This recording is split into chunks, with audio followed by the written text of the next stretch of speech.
Welcome to the Archway of Hope podcast. My name is Chip Wilson, and I will be your host, where we cover things from loss, grief, and providing hope for those who have lost someone too early.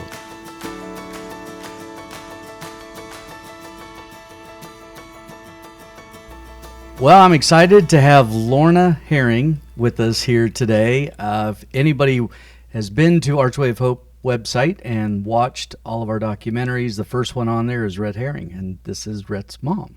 And so we're excited to have her here today, talk a little bit about her journey, where it started and where she's at today. And of course, I have Paul and Ms. Donaldson with us, and they'll be weighing in. So why don't we just start with Lorna? You tell us, I guess, just a little bit about yourself personally, and then we can jump into talking a little bit about your story. Okay, I am 7.5 years out from losing Rhett, and oddly enough, I remember within the week of it happening, thinking one day I'll be 7 years out. I remember thinking of the word 7 and thinking I have zero desire to do that, zero desire to be 7 years out.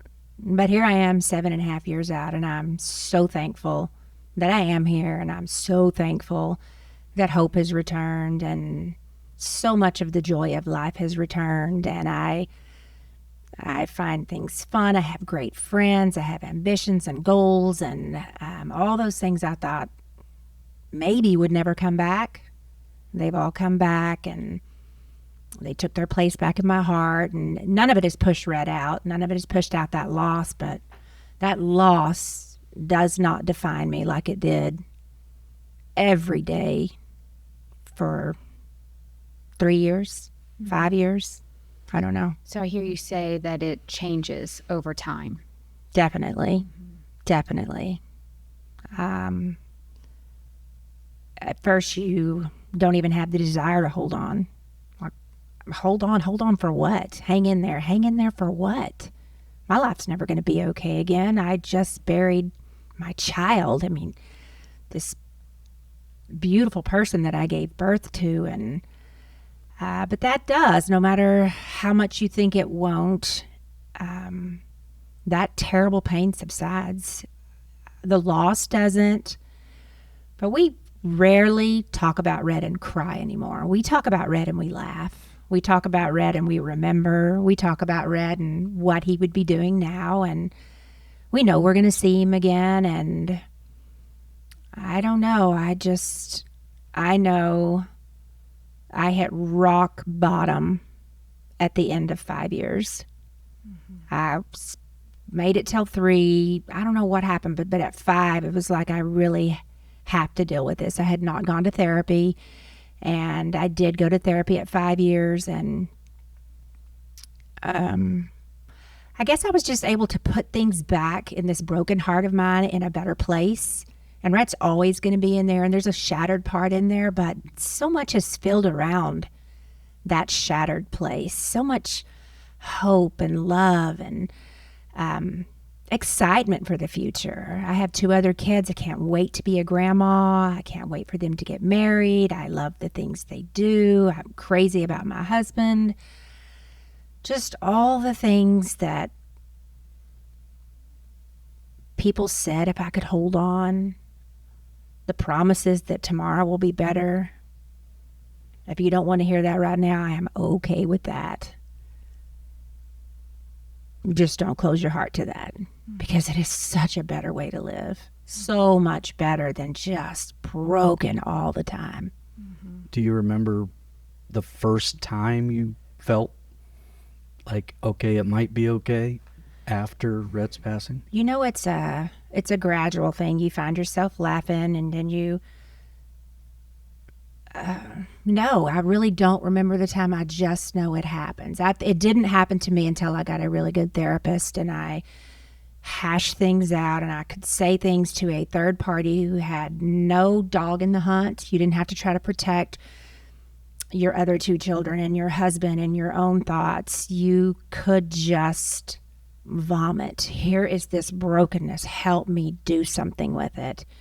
And little by little of hashing it out, laughing, crying, cussing, you just start feeling not so heavy and just start looking forward to things. You just didn't feel like you had any energy. When you are carrying around that kind of brokenness, it is so heavy. It is so heavy. It is too heavy to do anything long term, to make long term plans, to, I've always been athletic, to really participate in things and be a part of things. It takes up so much space.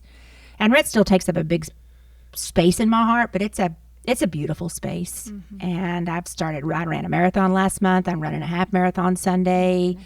I'm loving training for those. I love teaching again. And oddly enough, I teach freshmen. I teach 15-year-olds. That's, Red died in the middle of his freshman year, 15 years old. And I just can look at these kids with just an extra amount of love and grace. And I have a perspective even when I talk to them. Like when I say choices matter and things matter, I just feel like I have a lot to share and give away. And I just have a bigger place in my heart for those who hurt and those who have lost. And and you had to walk back into the very school classroom job. So when he died over Christmas break, he was in my freshman class, my 7th period advanced class. And, I had an empty bedroom. I had an empty place at the kitchen table, and I had an empty seat in the classroom. And I made it about a week, and I resigned. And I stayed out of teaching for almost 7 years. And I went back at Christmas. Oddly enough, they needed a teacher to come in. And so I finished that year, and now I just completed a full year. And it was so much fun. These kids are great, and it's where I belong. I just have a passion for kids. I have a passion for English. I love what I do. And when I lost Red, all those things, I also thought I lost my career.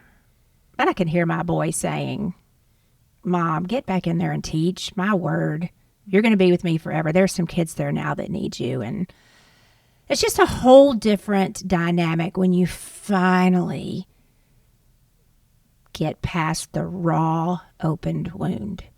And you have to nurse that wound. I am not saying however long it takes you, you have to tend to that wound because you'll bleed to death if you don't. Did you ever experience false hope where you started to feel a little bit hopeful and then all of a sudden it hit you again, or you started to experience it differently? I think that, honestly, I think it's cycles of denial. So you did not, the first 7 months were hard, but they weren't as hard as when the denial went away. And then it's real. And then you find another way to cope that'll get you to the next point. And then that coping mechanism goes away.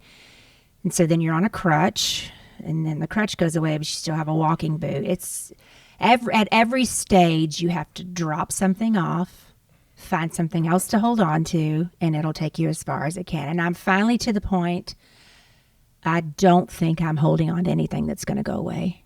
I think my joy and my happiness and my love of life and family, and I think I'm holding on to solid ground. So it's no longer a form of brokenness, but more of like a place of healing and restorative work, really.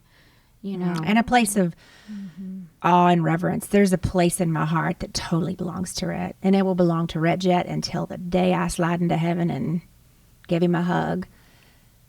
But it just is no longer black.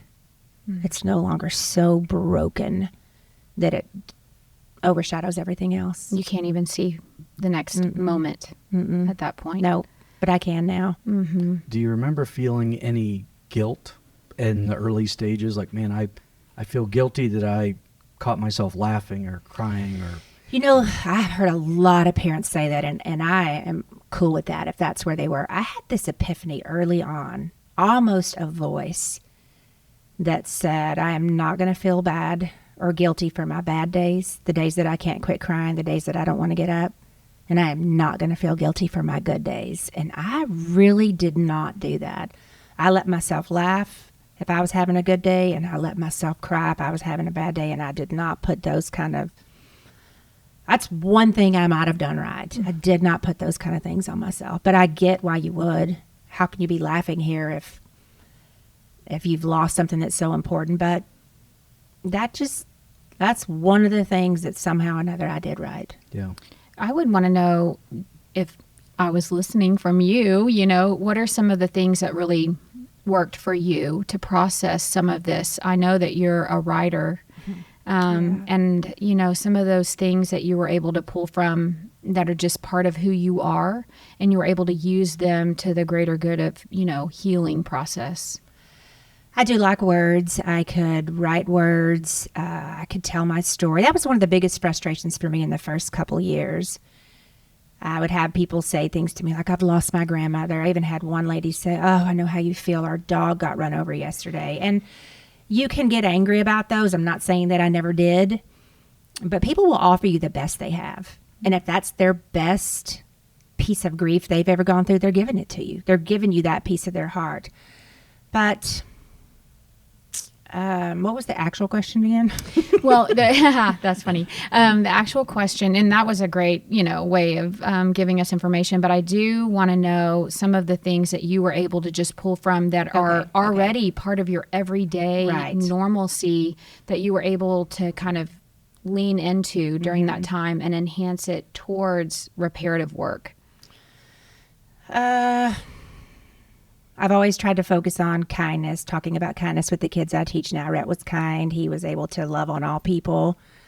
Another thing I did, and this may not work for everybody, but it's the hardest to lay in bed at night and not be able to sleep.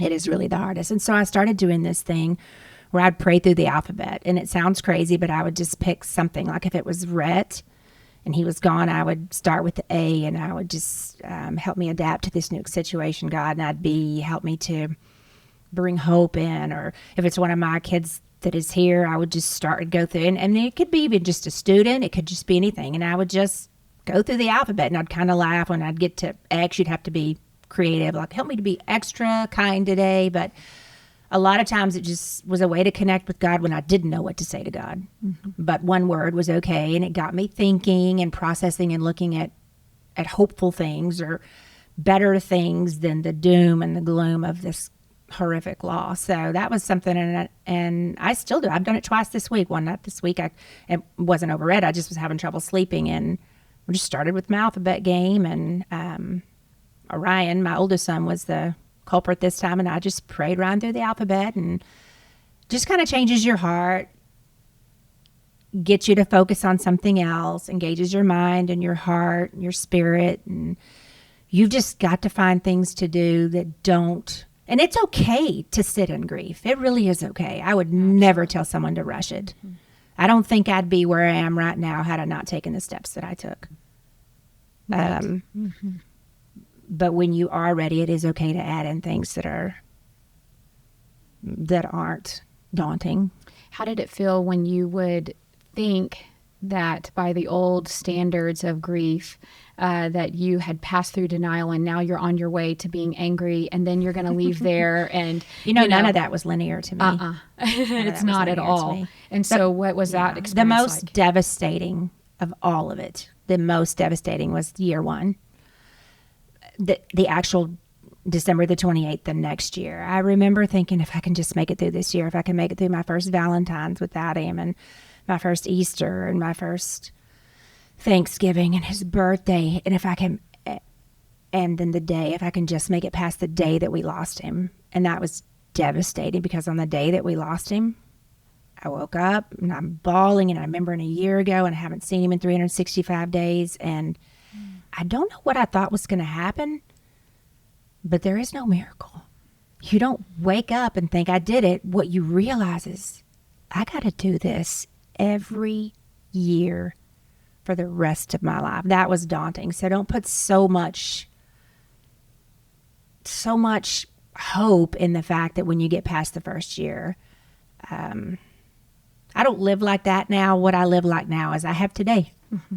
I have today. Moment by moment. I have an amazing friend group here, an amazing family, 2 beautiful kids here that I love, and I'm going to cherish every moment I can. And I have an amazing kiddo on the other side. but I don't live the if I can just make it till anymore. Yeah. You know, if you haven't been to archwayofhope.org, go check it out, because we just a couple weeks ago put up our latest documentary on Jackson. And Jackson's mom was very influential in your healing process. Very much so. And you got to meet her for the very first Right. time in Lubbock just a couple of weeks ago. She saved my life. She And- saved my life. And tell us about how you met her and how that all happened. So when Rhett died, and I get that now because anytime somebody dies pretty much in Texas on an ATV or a Polaris, I promise you I know within 48 hours. Somebody knows somebody that knows somebody that contacts me to either pray or reach the family or something. So we hadn't buried Rhett yet. It was a Monday when he was killed on the Polaris. And about Wednesday, a lot of people are at our house and the phone rings, and I answer it, and it's a stranger. And she said, look, I'm not going to take much of your time. My name is Renee, and I was roommates with a girl that lives in your town, and she just wanted me to call you. And she said, I'm about a year ahead of you. My son on Thanksgiving was hunting and accidentally shot and killed my younger son. And I just want you to know that I'm here, and it's going to get better, and I will help you. You're going to make it. And I remember sitting there at the table thinking, are you kidding me?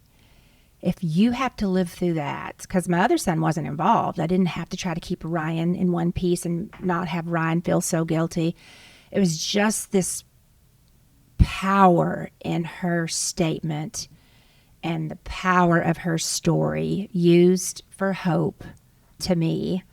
I just remember thinking, if you can do it, I can do it. And I still to this day it's so funny, I've been crediting her for saving my life for 7 years, and I just met her. Yeah. And we just cried and hugged each other. And I don't know, she uses her story for good.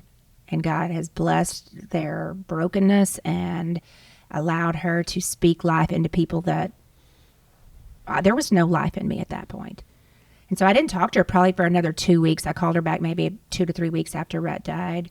And we would talk. She mailed me a book and those kind of things. But the power in knowing, dude, if you can do this, surely I can do this. And the connection. Yeah. And I try to do that for other people. I try to, I'm not going to waltz in and tell them it's a cakewalk. I can walk into a room where someone has just lost a child and it's really eerie. The room will part, everybody kind of backs up, and I can make eye contact with that mother. And I really don't even have to say anything. My heart will talk to her heart. Mm-hmm. Yeah. You share an understanding that That others nobody can't. else can get. Yeah, I think you and Jimmy, when we first started this whole stuff, you mentioned that, you're a part of a club that nobody ever wants to be a it's part awful. of. But fortunately, I'm not a part of that club. Do you feel that you just have this different relationship with someone who knows what you've been through versus someone who has high levels of empathy but hasn't Right. been through it? Nobody can get it. I mean, Paul's been there from moment one of the first phone calls. I called him, asked him if he'd talk to Jimmy. He went to one hospital. Someone else went to another. They said, man, the care flight didn't even take off. They're kind of knowing. And Paul doesn't get it, And Paul would be closest to getting it because our kids, we grew up together. They have 4 boys, and we had Ryan, Rhett, and Mara. So everywhere we went, there were 6 boys and 1 girl.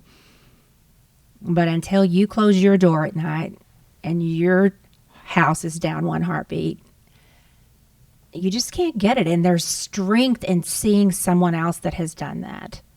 There's strength in walking into a room where there's a new mom about to do that, and she looks at you, and you just, through eye contact from heart to heart, I get it. No one else can look at her and say, I get it. Yeah. It's almost offensive. Like, what do you get? Yeah. What do you get? All your kids are sleeping in your house at night. But, and that's not being ugly. Sure. And then they know that there are going to be moments that only a mother can understand. And there's been 4 or 5 women that, pretty much strangers from Facebook or different things, that we would just call each other, and one will be further ahead I can't do this today. Okay. I get it. Why? And they're the only person that can talk you through those things. Yeah, I was talking to a person this morning, and they gave me permission to speak about this, actually. But they lost an infant child while they were being cared for.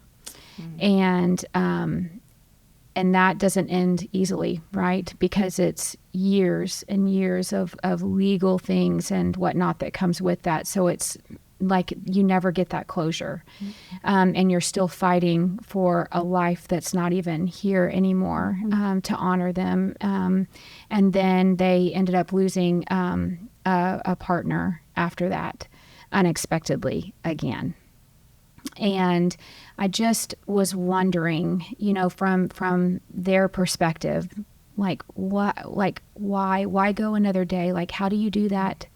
How do you make it the next morning and the next morning and the next one and 365 days later and so on and so forth, like you were talking about? And they said, number one, mental health. That is the number, and I heard you say that same thing too. You have to have a person that can sit with you in that, and then and has sound information, not just your friends are great, but that's different. And then the second thing is that when you get to the darkest of dark moments, the moments that say you should go to, that you have to be able to lean in and through it and push on to the next moment, because the next moment may feel different, because the whole journey is never ending, and it doesn't have some kind of specificity as this is how long we will do There this is no for. finish line.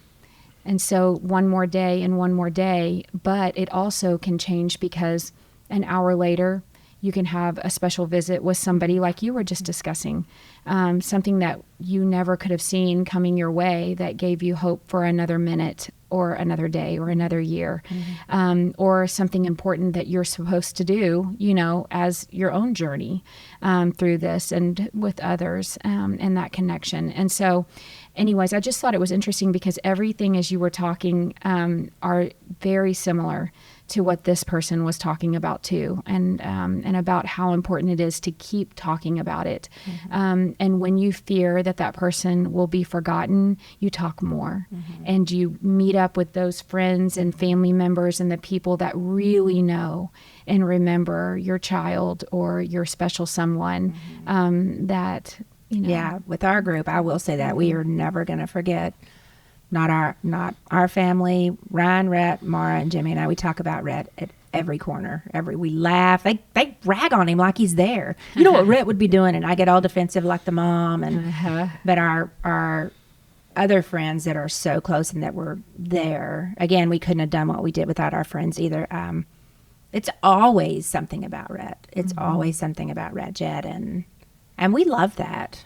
We love that. Well, I'm going to put Paul on the spot. Paul was there before, during, and after. So you knew Lorna. You've known Lorna for years. Right. Best friends with her husband, Jimmy. And so what was it like? I guess from someone outside, but a very close family member, friend. What was Lorna like pre, during, and then you see her now, today? Well, Lorna's always been a lot of fun, and very close friend, like a sister to me. And, we sometimes squabble like brother and sister and things like that. But just fun and, life of the party, like I've tried to be the life of the party. We just enjoy each other's company through our families and stuff like that. And I know that when we lost Rhett, it's so hard to see somebody you love go through that kind of pain, because you don't even understand that kind of pain. You're watching something you can't conceive of, you don't understand. So that's a strange thing, and the thoughts pop into your head. Well, can't you just snap out of it so I'll feel better here in the midst of all this? And but they don't, and then you realize, and I think we said this when we were recording in the last episode, that you realize because you're so close that your life has now changed too. If you continue on in this relationship, your life is never going to be the same. And so that's a strange thing to ponder, that because of something that happened to somebody else's family that you're very close with, that your life is now altered forever. And so, just getting to see Lorna process these things, some of which we could kind of understand because we had kids, and then the other things that we couldn't understand because we still had kids, all our kids, is real difficult. And it was exciting to see her gain a step and gain some ground, and you would automatically think, all right, we're almost there. Here's the turning point. But then that nonlinear grieving process you're talking about, where you sometimes have to circle back around and visit some things again. And as friends, you're going, oh, okay, we're not out of the woods yet. Are we ever going to get out of the woods? Do you remember we went to dinner about 6 weeks after Red had died? It was just you and Robbie Joe and me and Jimmy, and we went to Bubba's, and we were sitting there, and we got a cold beer, the four of us, and we were so raw and real. Y'all said, we don't know what to do. We wonder, I mean, we talked like intimately, like, how are y'all, and how are we, and are we all going to make it, and what can we do? And it was just the right timing. We didn't do that too fast. We could feel y'all's love. We ask intimate questions. They were like, this may be too much and you can cut some of this out, but I mean, are y'all even able to kiss each other? Or y'all, when we're like, for the longest time, no, we couldn't do any, we could hug each other, but anything intimate it felt like, I don't know. It was just the most beautiful conversation when we left there, knowing, I think y'all knew too, this is going to suck for a long time. We're going to be in this for a long time. Nobody's leaving. And to hear your friends say things like, when I think this is fairly common to say, we don't even want to be here anymore right now. We just we don't want to be in this life right now. And you're like, wait, hold on, back up a second. And you don't understand that, but you're in it with them. And but as time's gone on, then you start seeing this rhythm, this pattern appear where, okay, you do laugh, you do have fun, and then you understand, okay, tomorrow might really suck for them, and they may be in the pit tomorrow, but then there's going to be more days that are brighter. So you start seeing this thing happen where they're starting to live life, and they're starting to go through all the emotions, both good and happy emotions and not happy emotions as they come back out of this. And then we get to 7.5 years now, later, like Lorna mentioned, and you see, if she wants to let her hair down and let her hair loose, she can be the life of the party a little bit, or she can be a little solemn. But it just seems like there's life back, and it's more of your old self. You're a different person now, and that's fine, but you're in a good place, and people can see that, and you have so much to give now, and that's flowing a little bit more freely than it was. I think you made a great point, though, about you're a different person now. I think people try to get back to where they were, and you will never be that same person. It doesn't matter how hard you work on it and try, but everything in life, molds us into who we are right now. But a traumatic moment, or specifically in this case, a loss of a child, way too soon, can definitely alter who you are, or what path you're on, or how you're going to handle the rest of life. And to be able to have people around you as a support system, which was the third thing on that person's list, is like, your support system is everything. And that was a good segue into that part of it too, because I hear y'all both saying that, but I think it is just like the waves that come in and the waves that go out. You have to ride them, right? You have to ride them in, and sometimes they suck you under, and you think, I'm never coming up from this. And then all of a sudden choking and spitting it out and whatever, and desperately trying to get air into your lungs, you do it one more time. Because that's what we're created to do, is push and survive and breathe again, and just with everything we have. And I think that's what I hear y'all saying, but the people in your support system have to be willing to ride that wave with you. And most of ours really have.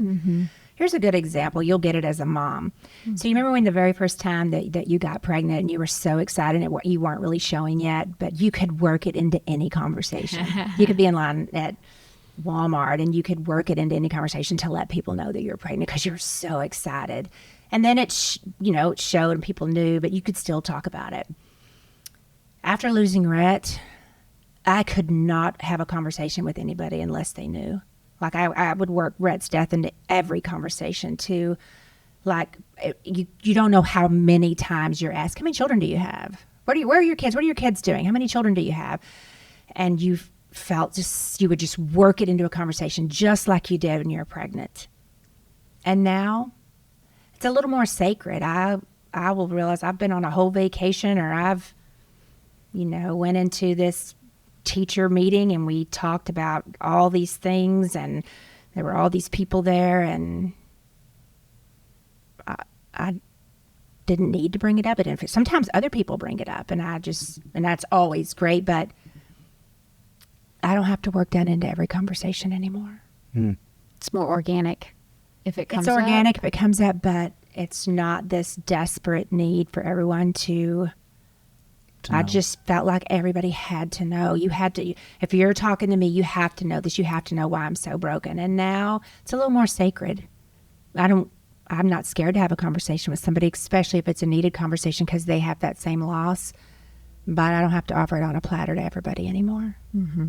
So, the intent of this podcast is to help people that hopefully, if they're going through this, they find some hope out of this podcast and knowledge, but also just pure everyday, how do you deal with friends? And when people ask you, so if someone says, oh, so how many kids do you have? What are they doing now? So on and so forth. Yeah, I still don't ever want to leave Red House. So, I have 3. I have one that went to heaven early, amazing kid, just an accident in our driveway. And then I have a girl that's a high jumper at Texas Tech, and I have a son that's in law school at Baylor, and I just gloss. So I never say 2. I feel like that's just not right for me. Sure. But I always try to do it first because I don't ever want someone to feel bad for having asked that. Mm-hmm. Mm-hmm. They're like, oh, I'm sorry. I'm like, yeah, he's good. He's a knucklehead. And when I get there, I'm going to get mad at him for not wearing a seatbelt. But, I want to take that grief off of them. But I don't ever want to not act like that he was mine. Sure. Well, and I wonder if they are not certain where to even go. Those are 3 big deals, right? Yeah, they are. I mean, all 3 of those are worthy of conversation. So they probably are like, well, I don't even know where to start now. I want to know all the things, But I like how you start with the hard thing, and then you end with the positives, too, because I think that it goes along therapeutically, too, is that as we're walking out of the space, we want to leave those hard things behind until we come back the next time to discuss them, and try not to end right on the hardest thing ever and then get up and walk out. You try feel to so bad for the it. person. They were just asking, but yeah. Mm-hmm. Well, on that same vein, we're, one of the things that we're asking everybody when we're shooting the documentaries and also the podcast is, what are some of the things that people say to you that their intent is positive, but maybe it's not helpful, so that we can teach and help others how to deal with people that are grieving? I really don't like it when people say everything happens for a reason. I really don't like that because the mother in me wants to look back and go, and what is the reason? What would you say the reason is that we were a God-fearing family with an amazing kid who loved everybody and showed kindness to everybody, and his life was short at 15. What is the reason? And that's so ugly. So I don't really like that. And it's okay to feel that way. Yeah. Absolutely. But I kind of feel that way can for look you, back- actually. I can look back and I don't really think I was ever ugly to anybody, and I'm thankful for that. I might have gotten quiet. I might have, but I don't think I ever lashed out when someone was off. That's what you have to remember. They don't know what to do. I've gone back to people who lost children before I lost Rhett, and I rolled in and hugged them and said all the platitudes. I have gone back to many people and apologized. Y'all will not lose a child, but if you ever lose a child, you'll go back to all those people and go, well, you may not remember what I said, but I remember what I said, and I'm so sorry. You want to help. And I guess that's always been in my heart when people said the weird things. Oh, God needed another angel. Are you kidding me? God needed an angel more than Ryan needed his brother, and Mara needed her best friend, and we needed that boy to help change the world. Ugh. But I never answered like that. And in hindsight, I'm really glad I didn't. Yeah. And that is very tough. So I'm impressed that you were able to hold back in those very tender moments. maybe and she didn't say stages. it I would get them. quiet. Maybe at Yeah, I would go home, home to she'd Jimmy go and say, home I and- can't believe. Yeah, but I don't think I ever just got ugly with it. I hope I didn't, because in hindsight, I don't think people come to offer you their grief to hurt you. Sure. I really think people try to come into your space to help you. And if you know someone's trying to hurt you, then you need to distance yourself from those people. Most people just, golly, what can I say? And we talked about, you know, with your husband last time about having the kind of the gatekeeper, the person that like answers the door and the phone calls in the beginning when everybody is seeking information. And maybe not because they have your best interest, but because they just want to know, which is human curiosity, right? But not appropriate for the grieving individuals. The immediate grieving individuals. And so that would be another important part of that, you know, support system and whatnot. But, you know, I think that the work that you were able to accomplish, you know, therapeutically too, has just been able to give you a new outlook. And I, of course, this is my field, so I want to bring awareness to that. But there are so many opportunities for people to find somebody that they can trust, and how important that is to being able to find your hope again, to not have to worry about the others around you and the burden that you're all carrying together, right? And so I think that speaking into hope and support and acknowledging things that you can later, you know, and I don't know what that time is on that. You know, I always want to think the sooner the better, but I don't know, because in your case, you needed time to kind of sit in it for a minute. You needed to know that you needed it. Yeah. Instead of somebody telling you to Right. go. And you I know? will say this, we've tried to be transparent with this walk of loss, and it's not totally my story to tell, but so I kind of had my breakdown at 5 years, 7 years, but my daughter has had the hardest year of her life. And this is 7 years. December was 7 years, and this is the first, she's away at college, and this semester has been the biggest struggle for her. She's stared down some things she couldn't at age 12. She knows that something deep broke in her heart at age 12, and she didn't even know how to fix it or want to fix it. She wanted to fix me and Jimmy. She's found help, and she's got someone that's helping her with relationship and trauma. It's beautiful. She loves Rhett. Oh my gosh, she loves her. She talks about Rhett all the time. She just got a puppy, and she named it the puppy. Rhett had a puppy he slept with. It was a stuffed puppy named Razor, and she just named this new dog Razor. But she honors Rhett every chance she gets. But that's been hard, especially 5 hours away. But it was her timing and her knowing I have some broken places and I need to fix them. Well, and it just shows that y'all did a really good job of like embracing her and wrapping around her for so long. But then it was time for her. Yeah. And that's the beauty of it. We did require that she goes to a therapist. She went about maybe 5 or 6 times right after he died and hated it. At age 12, you hate that kind of thing. But now she's embracing it, and it has been amazing. And it is healing her from within. And then Ryan will occasionally mention to us, had a really, really busy semester at Baylor, and when it was finally over, he flew different places, did mock trial, really high up in his class, made the high A's, all those things, no downtime. But he came back to the farm, and Jimmy and I were out of town, and he walked on our farm, and he said, I cried up and down that creek. I could see me, I could see my little brother, I could feel him. And so all you people just need to know that losing a child is lifelong. And these kiddos, I don't know when it'll happen, but they're gonna need some help, and in their own way. I don't think Ryan probably needs to see a therapist. I don't think Ryan has the relationship problems, but Ryan still has that deep loss. And so it's their story to tell. I don't think they'd care what I said, because we've been really transparent about God walking us through it and continuing to heal us. But it's a lifelong journey. You know when you need to have an extension, you know, to somebody outside of it too. and do that work. And I would say that Ryan one day will know too, you know, to be able to do that as well. And to be able to have that opportunity to not add more to the people that, I mean, he trusts y'all exponentially, right? But y'all are dealing with it too. So And adding I think to they you. were so cautious to not add anything else to our plate. And we tried to help them, but we were also broken together. So, Now, I do remember, and obviously you're a big fan of therapy, and Mara's going through therapy, which is great. But I remember you telling me a story after, I don't know if it was a year or two in after the loss of Rhett, that you went to a 2 or 3 day weekend, and that wasn't the same outcome as one-on-one therapy. You want to share kind of what? So I went to, it's called a Haven of Hope, and it was 3 nights. You spent the night, and it was all mothers that had lost children. And you had a roommate, and so you would really get to talk to your roommate about how they lost a child. And I was so new. I was 4 months in. So a lot of it was a blur. And there were things that helped. It's a great ministry. It is a great organization. Actually, the lady that did it, she lost 2 children in a train wreck.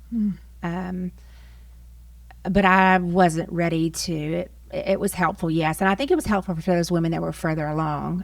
There were 60 women there, and that night there was a slideshow, and it would come up your child's picture, the year they were born, the year they died, and then what was the cause of death. And I remember seeing Rhett's picture up there thinking, what am I doing here? How is my son's picture on this thing? And so that was helpful, but it was so soon, and I didn't know how broken I was. I'm telling you, your body, your time clock, God, all those things will let you. I mean, I know the day I hit rock bottom, November the 5th of 2021. I was like, I cannot take another step until I get some help. I have done all I can do on my own. I've exercised, I've prayed, I've talked, Yeah. I've thought, I've begged. I've pleaded, I've denied, I've done it all. I need help. So do you think that retreat that you went to was too soon? Yes, for So me. if you had gone 2 or 3 years, Yeah, it would be a it might great different. kickstart, but 3 days is not going to heal you. I saw my therapist. I saw my therapist once a week without fail for 7 months.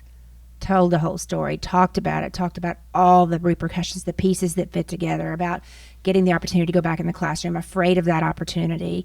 We just pieced things together, and we honored Rhett, and we laughed, and we cried, and I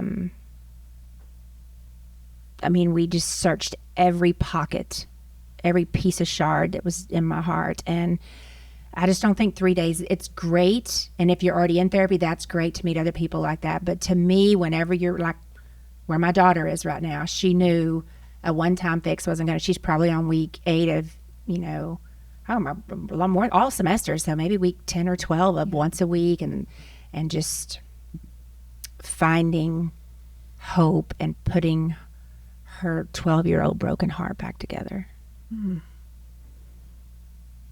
Years and years later. Mm-hmm. So it's never too late. No. Yeah. Nope. And maybe with a different perspective, Mm-hmm. which is very freeing. Yep. I love that so much. Thank you for listening to today's podcast. You can like and share, would be awesome. Visit us at our website, archwayofhope.org. We're on all social channels. You can follow us there. Our intent is to share solid information with people that are needing to hear this information and provide hope for those who have lost someone too early.